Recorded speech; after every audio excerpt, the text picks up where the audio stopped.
Punjabi radio USA ਸੁਣ ਰਹੇ ਸਾਰੇ ਹੀ ਸਰੋਤਿਆਂ ਨੂੰ ਮੇਰੇ ਜਗਮੋਹਨ ਸਿੰਘ ਵੱਲੋਂ ਪਿਆਰ ਭਰੀ ਸਤਿ ਸ਼੍ਰੀ ਅਕਾਲ। ਅੱਜ 1 ਅਗਸਤ ਦਿਨ ਸੋਮਵਾਰ ਪ੍ਰੋਗਰਾਮ ਲੈ ਕੇ ਹਾਜ਼ਰ ਹਾਂ ਅਪਡੇਟ ਅਮਰੀਕਾ, ਜਿਸ ਦੇ ਵਿੱਚ ਤੁਹਾਨੂੰ ਵਰਲਡ ਦੀਆਂ ਨਿਊਜ਼, ਅਮਰੀਕਾ ਦੀਆਂ ਨਿਊਜ਼, ਮੌਸਮ ਦੇ ਬਾਰੇ ਜਾਣਕਾਰੀ, ਇਕਨੋਮੀ ਦੀ ਜਾਣਕਾਰੀ, ਵੱਖ-ਵੱਖ ਕੰਟਰੀ ਦੇ ਹਿਸਾਬ ਦੇ ਨਾਲ ਕਰੰਸੀ ਐਕਸਚੇਂਜ ਰੇਟ ਅਤੇ ਸੋਨੇ ਅਤੇ ਚਾਂਦੀ ਦੇ ਭਾਅ ਦੱਸਾਂਗੇ। ਖਬਰਾਂ ਦੀ ਸ਼ੁਰੂਆਤ ਕਰਨ ਤੋਂ ਪਹਿਲਾਂ ਅਸੀਂ ਧੰਨਵਾਦ ਕਰਦੇ ਹਾਂ ਆਪਣੇ ਸਪਾਂਸਰਸ ਦਾ, ਜਿਨ੍ਹਾਂ ਨੇ ਅੱਜ ਦੇ ਇਸ ਪ੍ਰੋਗਰਾਮ ਦੇ ਵਿੱਚ ਸਹਿਯੋਗ ਪਾਇਆ। ਅੱਜ ਦੀਆਂ ਖਬਰਾਂ ਦੇ ਸਪਾਂਸਰਸ ਹਨ ਖਾਲਸਾ ਇੰਸ਼ੋਰੈਂਸ ਏਜੰਸੀ ਵਾਲੇ ਸੈਨ ਹੋਜ਼ੇ ਤੋਂ, ਜੋ ਕਿ ਹਰ ਪ੍ਰਕਾਰ ਦੀ ਇੰਸ਼ੋਰੈਂਸ ਕਰਦੇ ਹਨ ਅਤੇ ਕਿਸੇ ਵੀ ਤਰ੍ਹਾਂ ਦੀ ਇੰਸ਼ੋਰੈਂਸ ਦੀ ਜਾਣਕਾਰੀ ਦੇ ਲਈ ਤੁਸੀਂ ਇਹਨਾਂ ਨੂੰ ਕਾਲ ਕਰ ਸਕਦੇ ਹੋ 408 272 2500 ਤੇ। ਇਸ ਦੇ ਨਾਲ ਸੰਤੋਖ ਸਿੰਘ ਬਾਸੀ ਪਰਮਜੀਤ ਕੌਰ ਜੀ ਬਾਸੀ ਫਰੀਮੌਂਟ ਤੋਂ, ਮਨਜੀਤ ਸਿੰਘ ਨਰਿੰਦਰ ਕੌਰ ਕਲਾਰ ਜੀ ਕਲੋਵਿਸ ਤੋਂ ਅਤੇ ਗਿਆਨ ਸਿੰਘ ਨਾਗਰਾ ਜੀ ਸੈਨ ਹੋਜ਼ੇ ਤੋਂ। ਜੇਕਰ ਤੁਸੀਂ ਵੀ ਇਸ ਪ੍ਰੋਗਰਾਮ ਨੂੰ ਜਾਂ ਪੰਜਾਬੀ ਰੇਡੀਓ USA ਦੇ ਕਿਸੇ ਵੀ ਹੋਰ ਪ੍ਰੋਗਰਾਮ ਨੂੰ ਸਪਾਂਸਰ ਕਰਨਾ ਚਾਹੁੰਦੇ ਹੋ ਤਾਂ ਤੁਸੀਂ ਕਾਲ ਕਰ ਸਕਦੇ ਹੋ 408 722 7698 ਤੇ, ਜਾਂ ਫਿਰ ਈਮੇਲ ਕਰ ਸਕਦੇ ਹੋ ਸਾਡੇ ਈਮੇਲ ਐਡਰੈਸ info@punjabiradiousa.com ਤੇ।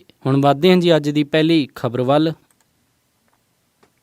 ਖਾਨ ਕੰਟਰੋਵਰਸੀ ਦੇ ਵਿੱਚ ਡੋਨਲਡ ਟਰੰਪ ਬੁਰੀ ਤਰ੍ਹਾਂ ਫਸਦੇ ਨਜ਼ਰ ਆ ਰਹੇ ਹਨ। ਡੋਨਲਡ ਟਰੰਪ ਨੇ ਕੈਜ਼ਰ ਖਾਨ ਅਤੇ ਉਸ ਦੀ ਫੈਮਿਲੀ ਦੇ ਉੱਤੇ ਹਮਲਾ ਬੋਲਿਆ ਸੀ। ਕੈਜ਼ਰ ਖਾਨ ਨੇ ਡੈਮੋਕ੍ਰੈਟਿਕ ਪਾਰਟੀ ਦੀ ਕਨਵੈਨਸ਼ਨ ਦੇ ਵਿੱਚ ਡੋਨਲਡ ਟਰੰਪ ਨੂੰ ਕਿਹਾ ਸੀ ਕਿ ਡੋਨਲਡ ਟਰੰਪ ਕਿਸੇ ਵੀ ਸੈਕਰੀਫਾਈਸ ਦੇ ਬਾਰੇ ਨਹੀਂ ਜਾਣਦੇ, ਪਰ ਉਹਨਾਂ ਦੀ ਪਰਿਵਾਰ ਨੇ ਸੈਕਰੀਫਾਈਸ ਕੀਤਾ ਹੈ। ਉਹਨਾਂ ਦਾ ਮੁੰਡਾ US ਮਿਲਟਰੀ ਦੇ ਵਿੱਚ ਇਰਾਕ ਦੇ ਵਿੱਚ ਲੜਾਈ ਦੇ ਵਿੱਚ ਸ਼ਹੀਦ ਹੋਇਆ ਸੀ। ਇਸ ਤੋਂ ਬਾਅਦ ਦੇ ਵਿੱਚ ਡੋਨਲਡ ਟਰੰਪ ਨੇ ਇਹਨਾਂ ਦੇ ਪਰਿਵਾਰ ਦੇ ਉੱਤੇ ਹਮਲਾ ਕੀਤਾ, ਜਿਸ ਦੀ ਕਾਫੀ ਜਗ੍ਹਾ ਦੇ ਉੱਤੇ ਨਿੰਦਾ ਕੀਤੀ ਗਈ ਹੈ। ਰਿਪਬਲਿਕਨ ਸੈਨੇਟਰ ਜੌਨ ਮੈਕੇਨ, ਜੋ ਕਿ ਪ੍ਰਿਜ਼ਨਰ ਆਫ ਵਾਰ ਵੀ ਰਹਿ ਚੁੱਕੇ ਹਨ ਅਤੇ ਕਾਂਗਰਸ ਦੇ ਵਿੱਚ ਉਹ ਕਾਫੀ ਸਮੇਂ ਤੋਂ ਹਨ, ਉਹਨਾਂ ਨੇ ਵੀ ਡੋਨਲਡ ਟਰੰਪ ਦੇ ਇਸ ਹਮਲੇ ਦੀ ਨਿੰਦਾ ਕੀਤੀ ਹੈ। ਡੋਨਲਡ ਟਰੰਪ ਦੇ ਕੈਂਪੇਨ ਨੇ ਹੁਣ ਕੈਪੀਟਲ ਹਿੱਲ ਦੇ ਕੰਨੀ ਮਦਦ ਦੇ ਲਈ ਗੁਹਾਰ ਲਾਈ ਹੈ ਕਿ ਇਸ ਕੰਟਰੋਵਰਸੀ ਦੇ ਵਿੱਚ ਉਹਨਾਂ ਨੂੰ ਕੱਢਿਆ ਜਾਵੇ।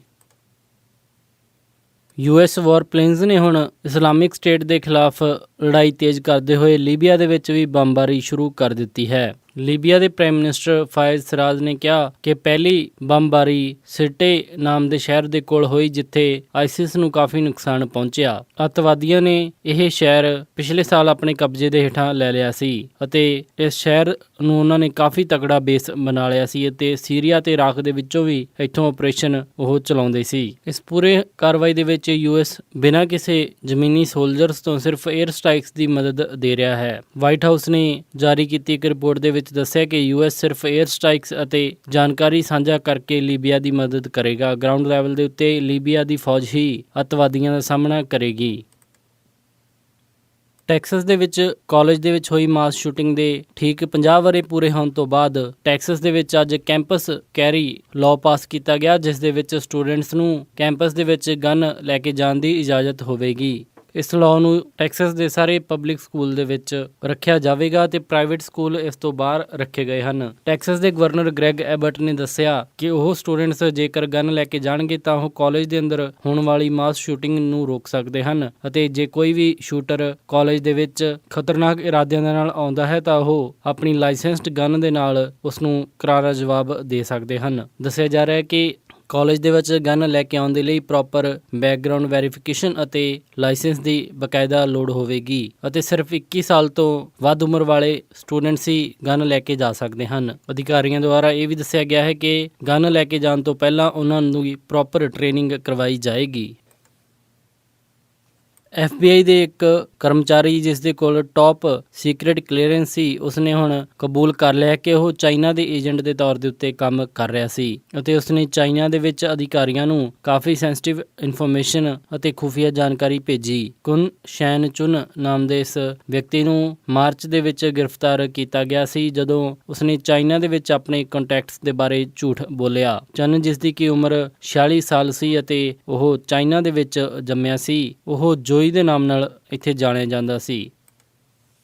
ਪੱਛਮੀ ਅਮਰੀਕਾ ਦੇ ਵਿੱਚ ਲਗਭਗ 7 ਸਟੇਟਸ ਦੇ ਵਿੱਚ ਲੱਗੀ ਅੱਗ ਕਾਰਨ ਕਾਫੀ ਨੁਕਸਾਨ ਹੋ ਰਿਹਾ ਹੈ। ਮੋਂਟਾਨਾ, ਨਿਵਾਡਾ, ਓਰੇਗਨ, ਵਾਇਓਮਿੰਗ, ਕੈਲੀਫੋਰਨੀਆ, ਵਾਸ਼ਿੰਗਟਨ, ਇਹਨਾਂ ਸਾਰੀਆਂ ਸਟੇਟਸ ਦੇ ਵਿੱਚ ਇਵੈਕੂਏਸ਼ਨ ਜ਼ੋਰਾਂ ਦੇ ਉੱਤੇ ਚੱਲ ਰਹੀਆਂ ਹਨ। ਕੈਲੀਫੋਰਨੀਆ ਦੇ ਵਿੱਚ ਲੱਗੀ ਅੱਗ ਕਾਫੀ ਵੱਡੇ ਪੱਧਰ ਦੇ ਉੱਤੇ ਫੈਲ ਚੁੱਕੀ ਹੈ। ਅੱਜ ਨਾਸਾ ਨੇ ਵੀ ਕੈਲੀਫੋਰਨੀਆ ਦੇ ਵਿੱਚ ਲੱਗੀ ਅੱਗ ਦੀਆਂ ਤਸਵੀਰਾਂ ਜਾਰੀ ਕੀਤੀਆਂ, ਜਿਸ ਦੇ ਵਿੱਚ ਸਪੇਸ ਤੋਂ ਬਿਲਕੁਲ ਸਾਫ਼ ਨਜ਼ਰ ਆ ਰਿਹਾ ਸੀ ਕਿ ਅੱਗ ਕਿੰਨੇ ਵੱਡੇ ਏਰੀਏ ਦੇ ਵਿੱਚ ਫੈਲ ਚੁੱਕੀ ਹੈ। ਹੈ। ਆਈਡਾਹੋ ਦੇ ਵਿੱਚ ਲੱਗੀ ਅੱਗ ਵੀ 60 ਸਕੁਅਰ ਮਾਈਲਸ ਤੱਕ ਫੈਲ ਚੁੱਕੀ ਹੈ। ਇੱਥੇ ਟੈਂਪਰੇਚਰ 90 ਤੋਂ ਪਾਰ ਹੋਣ ਕਾਰਨ ਅਤੇ ਲੋ ਹਿਊਮਿਡਿਟੀ ਅਤੇ ਹਵਾ ਦੇ ਕਾਰਨ ਅੱਗ ਦੇ ਉੱਤੇ ਕਾਬੂ ਪਾਉਣਾ ਮੁਸ਼ਕਿਲ ਹੋ ਰਿਹਾ ਹੈ। ਨਿਵਾਡਾ ਦੇ ਵਿੱਚ ਵੀ ਲਗਭਗ 800 ਫਾਇਰ ਫਾਈਟਰਸ ਇੱਕ ਜਗ੍ਹਾ ਦੇ ਉੱਤੇ ਲੱਗੀ ਅੱਗ ਨੂੰ ਬੁਝਾਉਣ ਦੇ ਵਿੱਚ ਲੱਗੇ ਹੋਏ ਹਨ। ਇਹ ਅੱਗ 78 ਸਕੁਅਰ ਮਾਈਲਸ ਤੱਕ ਫੈਲ ਚੁੱਕੀ ਹੈ। ਓਰੇਗਨ ਦੇ ਵਿੱਚ ਵੀ ਲੱਗੀ ਅੱਗ ਨੇ ਲਗਭਗ 20 ਘਰਾਂ ਨੂੰ ਨੁਕਸਾਨ ਪਹੁੰਚਾਇਆ ਹੈ। ਇਸੇ ਤਰ੍ਹਾਂ ਵਾਸ਼ਿੰਗਟਨ ਅਤੇ ਵਾਇਓਮਿੰਗ ਦੇ ਵਿੱਚ ਵੀ ਕਈ ਜਗ੍ਹਾ ਦੇ ਉੱਤੇ ਅੱਗ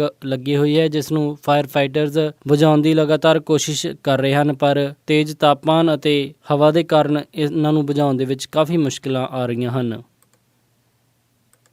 ਜ਼ੀਕਾ ਵਾਇਰਸ, ਜਿਸ ਦਾ ਕਿ ਲਗਾਤਾਰ ਦੱਸਿਆ ਜਾ ਰਿਹਾ ਹੈ ਪ੍ਰੈਗਨੈਂਟ ਵੂਮਨ ਦੇ ਉੱਤੇ ਕਾਫੀ ਜ਼ਿਆਦਾ ਅਸਰ ਹੁੰਦਾ ਹੈ, ਜੋ ਕਿ ਨਵਜਾਤ ਜੰਮੇ ਬੱਚੇ ਦੇ ਮਾਨਸਿਕ ਵਿਕਾਸ ਦੇ ਉੱਤੇ ਸਿੱਧਾ ਅਸਰ ਪਾਉਂਦਾ ਹੈ। ਮਾਇਆਮੀ ਦੇ ਨੇਬਰਹੁੱਡ ਦੇ ਵਿੱਚ ਅਧਿਕਾਰੀਆਂ ਨੇ ਅਲਰਟ ਜਾਰੀ ਕੀਤਾ ਹੈ ਕਿ ਪ੍ਰੈਗਨੈਂਟ ਵੂਮਨ ਉਸ ਏਰੀਆ ਦੇ ਵਿੱਚ ਜਾਣ ਤੋਂ ਬਚਣ, ਜਿੱਥੇ ਕਿ ਜ਼ੀਕਾ ਇਨਫੈਕਸ਼ਨ ਕਾਫੀ ਵੱਡੇ ਪੱਧਰ ਦੇ ਉੱਤੇ ਫੈਲ ਚੁੱਕੀ ਹੈ। Center for Disease Control and Prevention ਦੇ ਅਧਿਕਾਰੀਆਂ ਨੇ US ਦੇ ਵਿੱਚ ਪਹਿਲੀ ਵਾਰੀ ਲੋਕਾਂ ਨੂੰ ਉਸ ਏਰੀਆ ਦੇ ਵਿੱਚ ਆਉਣ ਤੋਂ ਮਨਾ ਕੀਤਾ ਹੈ। ਫਲੋਰੀਡਾ ਦੇ ਵਿੱਚ ਅਧਿਕਾਰੀਆਂ ਨੇ ਦੱਸਿਆ ਕਿ ਜ਼ੀਕਾ ਦੇ ਲੋਕਲ ਕੇਸ ਵੱਧ ਕੇ 14 ਹੋ ਚੁੱਕੇ ਹਨ ਅਤੇ ਹੋਰ ਵੀ ਵਧਣ ਦੇ ਆਸਾਰ ਹਨ।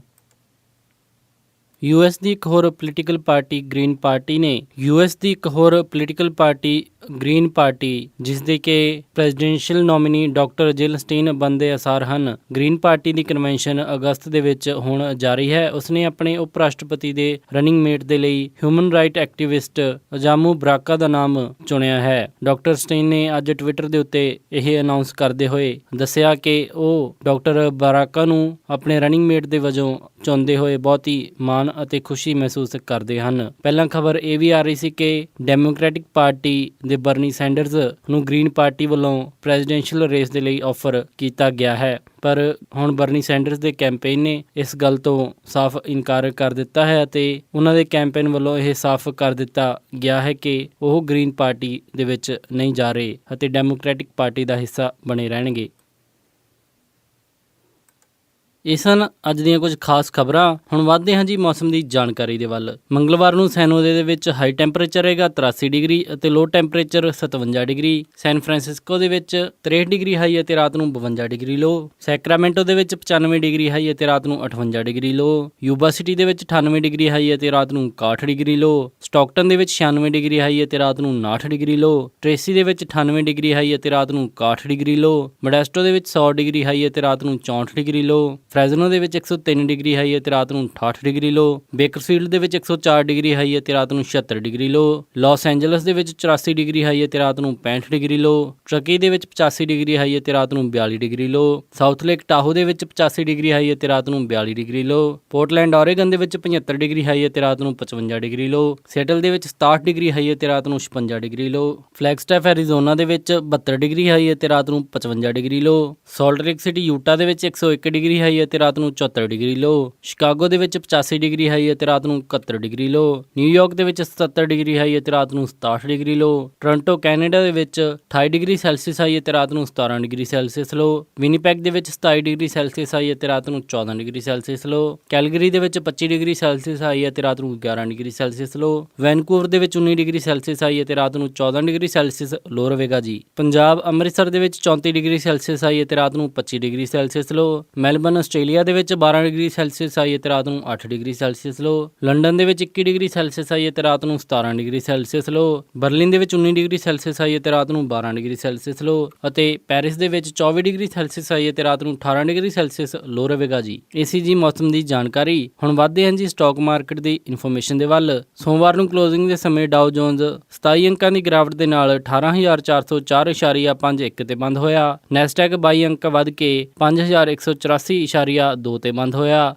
S&P 2 ਅੰਕਾਂ ਦੀ ਗਿਰਾਵਟ ਦੇ ਨਾਲ 2170.84 ਤੇ ਬੰਦ ਹੋਇਆ ਅਤੇ ਵਿਲਸ਼ਾਇਰ 5000 46 ਅੰਕ ਦੀ ਗਿਰਾਵਟ ਦੇ ਨਾਲ 22,501.74 ਤੇ ਬੰਦ ਹੋਇਆ। ਅੱਜ ਦਾ ਸਭ ਤੋਂ ਮਸ਼ਹੂਰ ਸਟਾਕ ਐਗਜ਼ਨ ਮੋਬਾਈਲ ਦਾ ਰਿਹਾ, ਜਿਸ ਦੀ ਕੀਮਤ 85 9 ਰਹੀ। ਕਰੰਸੀ ਐਕਸਚੇਂਜ ਰੇਟ ਦੇ ਵਿੱਚ ਇੱਕ ਅਮਰੀਕਨ ਡਾਲਰ ਦੀ ਕੀਮਤ 60 ਰੁਪਏ 78 ਪੈਸੇ, ਇੱਕ ਕੈਨੇਡੀਅਨ ਡਾਲਰ ਦੀ ਕੀਮਤ 50 ਰੁਪਏ 84 ਪੈਸੇ, ਇੱਕ ਬ੍ਰਿਟਿਸ਼ ਪਾਉਂਡ ਦੀ ਕੀਮਤ 88 ਰੁਪਏ 4 ਪੈਸੇ, ਇੱਕ ਯੂਰੋ ਦੀ ਕੀਮਤ 74 ਰੁਪਏ 57 ਪੈਸੇ, ਇੱਕ ਆਸਟ੍ਰੇਲੀਅਨ ਡਾਲਰ ਦੀ ਕੀਮਤ 50 ਰੁਪਏ 33 ਪੈਸੇ, ਇੱਕ ਨਿਊਜ਼ੀਲੈਂਡ ਡਾਲਰ ਦੀ ਕੀਮਤ 47 ਰੁਪਏ 90 ਪੈਸੇ, ਇੱਕ ਸਿੰਗਾਪੁਰ ਡਾਲਰ ਦੀ ਕੀਮਤ 49 ਰੁਪਏ 69 ਪੈਸੇ, ਇੱਕ ਬਹਿਰੀਨੀ ਦਿਨਾਰ ਦੀ ਕੀਮਤ 176 ਰੁਪਏ 98 ਪੈਸੇ, ਇੱਕ ਕੁਵੈਤੀ ਦਿਨਾਰ ਦੀ ਕੀਮਤ 221 ਰੁਪਏ 38 ਪੈਸੇ ਅਤੇ ਸੋਨੇ ਦਾ ਰੇਟ $1348.60 ਪਰ ਆਉਂਸ ਰਿਹਾ ਅਤੇ ਚਾਂਦੀ $20.38 ਪਰ ਆਉਂਸ ਰਹੀ।